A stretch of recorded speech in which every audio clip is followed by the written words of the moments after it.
Hey guys, today I'm going to attempt to put a cold air intake mod on the Z125 as well as an exhaust. To do the intake, we got to take off the air box, which is this huge turd right here. So there's a push pin right there you got to remove.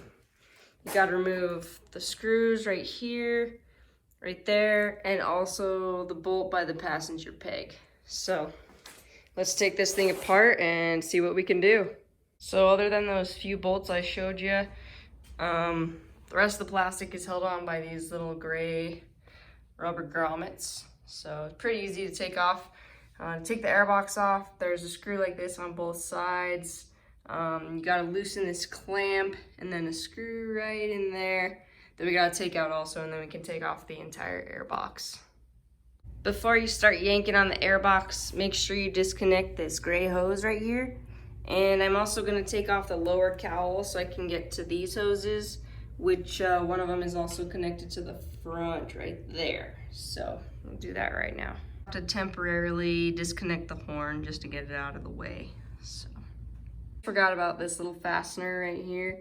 You can pull it out with a flathead, or you can just cut it because you're not going to need it.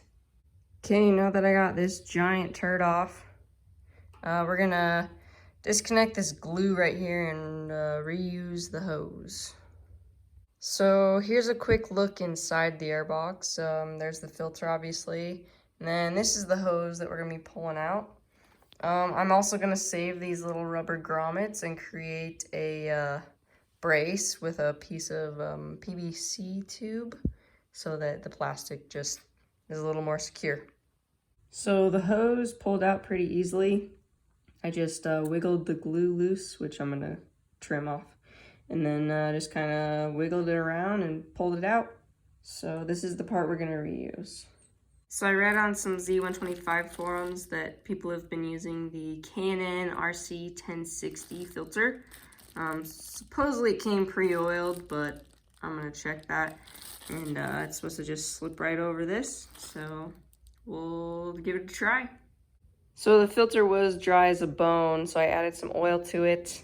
Got it over the hose pretty easily, clamped it down, got it all nice and tight so it won't fall off, and ready to put it back on the bike now.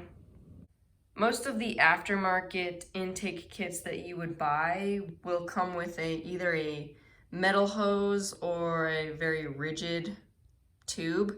This one is pretty flimsy, so we ghetto rigged it and zip tied it to the frame, and it's pretty solid. Filter was 25 bucks on Amazon, so I'd say it's good to go. This next step is optional, but I took the rubber grommets out of the existing airbox. I'm gonna put them in this rigid tube to help secure the fairings to the bike. In the kits you'll buy, they usually charge you probably $45 just for the tube, which is insane. So this cost me about $12 on Amazon. A little more info on this tubing. The inner diameter is about 1/2 inch, and it fits the rubber grommets just about perfect. You can also hot glue them, but I didn't even need to. You will need to cut it down to 11 inches with a Dremel or whatever you got. Make sure you wear eye protection because plastic in the eye does not feel good. You can also spray paint it black if you want, or whatever color, but I think the clear looks pretty dope, so we're gonna run with it that way. Technically, you're supposed to put a filter on the end of this little gray tube, but I've literally seen nobody do that, so I just zip tied it to the frame and tucked it behind this cable here, and yeah, we're calling it good. One more thing, make sure you put this screw back in to hold all your cables in place. So here's everything put back together. You can see the intake there. In hindsight, I'm pretty glad I put that tubing in there because there's literally nothing else holding the bottom of that fairing on. The horn kind of sticks out there, but it's not too bad. So yeah, overall, I'm pretty happy with it.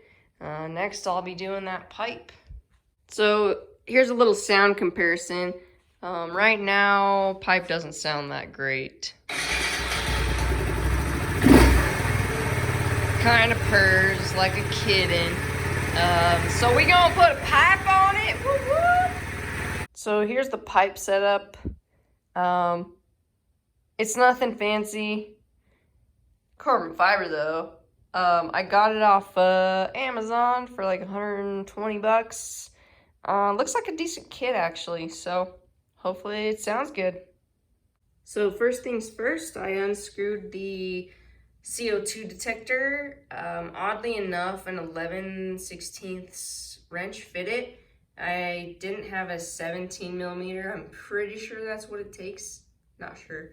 Then we're gonna undo these two 12 millimeter bolts and this 12 millimeter bolt. There you go. Thing is removed. This thing is a heavy turd. It's like 10 pounds at least. So hopefully this upgrade will at least lose us some weight. Also make sure you take this little washer off the top because we're gonna reuse it. So this thing came with 0 instructions. So I'm gonna do the best with the hardware I've got. That's what you get for shopping on Amazon, I guess. But yeah, let's give it a try. So to no surprise of mine, this little shitbox kit off of Amazon did not come with all the necessary hardware needed. No big deal, but kind of lame. It did come with this big giant thing. It makes it look like it goes underneath here where the stock pipe came out of, but it doesn't. It doesn't fit anything. It's a paperweight. Also this bracket, because of this little turd, I thought it went underneath the bike, but it doesn't. It goes right there. After I watch some other installation videos of pipes, not this specific one. I needed a longer bolt to attach the pipe here under the foot peg. Also a longer bolt and a spacer for the little thing that holds the pipe on because it sits too close to the swing arm. So I went to Ace, the helpful hardware place, and got some hardware. So let's see if we can get this thing finished up. Cool, so here's my little ghetto rigged spacer. Turned out all right. And this bolt was a little too long, but it doesn't affect the brake at all. So all we gotta do is plug in the CO2 detector and see how it runs. Okay, after a little bit of struggling and engineering, let's see how this little guy runs.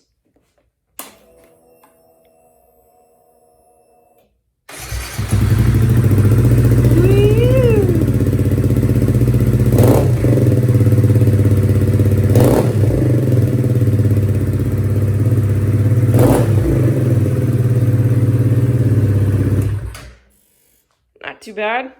I'm pretty pumped on it.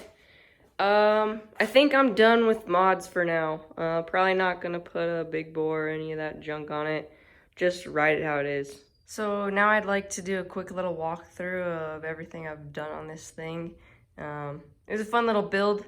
Like I said, I'm not gonna do a big bore or anything to the motor. I'm just gonna ride it and have fun with it. So obviously first thing, graphics kit and Moto style seat cover bra. I think it looks pretty awesome. It's comfy. KLX110 Pro Taper bars and a KLX110 throttle tube. Throttle tube makes it a quicker turn throttle, so your elbow isn't touching your knee, which is really nice. Some shorty black levers. They just look cool, really. Some sleeker mirrors. I would rather not have any mirrors, but I kind of got to keep this thing street legal. I did some TST Flush Mount signals on the front. Oh, and I took off the stock reflectors because they look stupid, and I put some regular bolts in there. Got a Hammerhead shift lever. Honestly, my foot is too small This is an extended lever. It's kind of the only aftermarket one I could find, but it's a lot less clunky than the stock one and shifts nice, so I'm pumped on it. I did a Fender Eliminator kit originally with the original signals, and then obviously I took those off and I did an integrated taillight. It's got sequential signals, which is super cool. I like how it looks. It's kind of off from the front, but it doesn't really hyper flash. I bought the relay, but I ended up not really I didn't use it, so I have it if it ever acts up, but didn't need it apparently. So then obviously we got this pipe, cheap Amazon POS, to be honest. I've never had that much of a struggle installing something before, but it's what you get when they don't send you instructions and they don't give you the right hardware, I guess. If you have the money, I would definitely go with the Two Brothers. I'm super pumped on that pipe, on the 650, or a Yosh or FMF, but I didn't want to spend that kind of money, and I got impatient waiting, so yeah. And obviously the intake that I showed you guys first part of the video. Other than that, that's pretty much it. Had a lot of fun building this. A lot of nights just chilling in the garage. Looking forward to riding it. Thank you for watching. Brah.